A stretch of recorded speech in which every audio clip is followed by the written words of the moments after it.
hot plate, bean curd with seafood and quail egg sauce. Ito siya.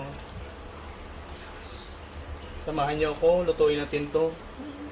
Turo ko sa inyo kung paano ang proseso. Siya. Ito siya, ang ganda ng technique niya.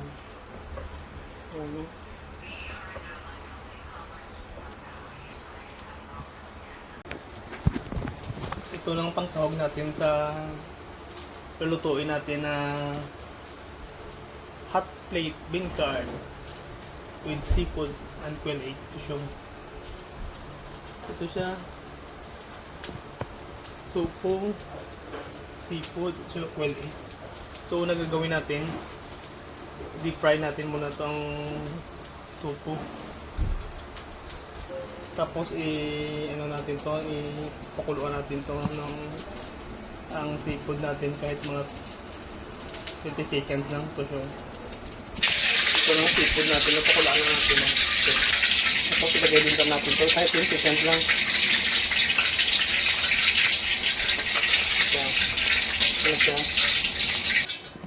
So ito na natapos na deep fried natin, saka pakulo ng seafood natin at vegetable. So pwede. So, mag-uumpisa na tayo magluto. Una gawin natin, painit tayo ng cooking oil. Lagyan natin, isaute natin to ang capsicum at saka onion. Ito na siya. Onion at saka capsicum. Tapos ang seafood natin, ilagay natin. Tiro natin.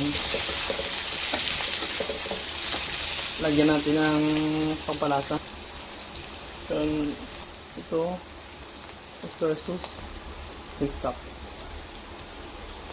sugar,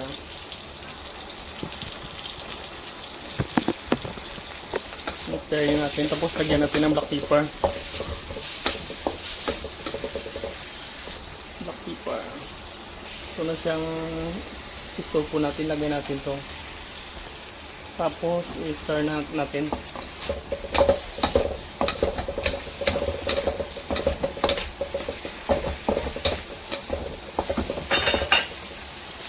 Tapos sit aside natin to. So, ano to? Soup. Chicken stock. Lagyan natin dyan. May lasa yan. Tapos yung chicken stock at saka oyster sauce. Tapos lalagay tayo ng mga kalahati kutsara. Ito na sauce to, ABC. Medyo matamis to. Ito na siya. Tapos quail egg. Pakulaan natin. Ito na siya kumulo na quail egg natin. Lagay natin ng starch para maging stick. Ito na, sticky na siya. Wala ng sabaw niya. Tapos sit aside natin to. Ito siya, cast iron to. Hot plate to. Lagyan natin to ng cooking oil. Tapos ito na sa pinitin natin ito muna.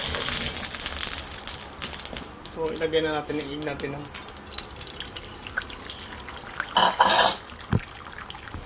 Ito na siya.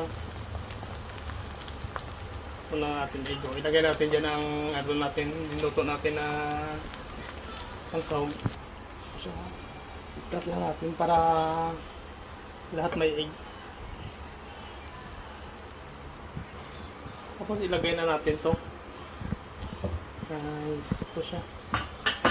Hot plate bean curd with seafood and quail egg. Ito siya. Ano siya? Lagyan na natin ang sauce natin. Tapos itong ginawa natin na sauce. Ilagay natin dyan sa hot plate natin. Ito siya, nakaluhit lang para ma-absorb ang ano natin, ang sauce. Ito siya.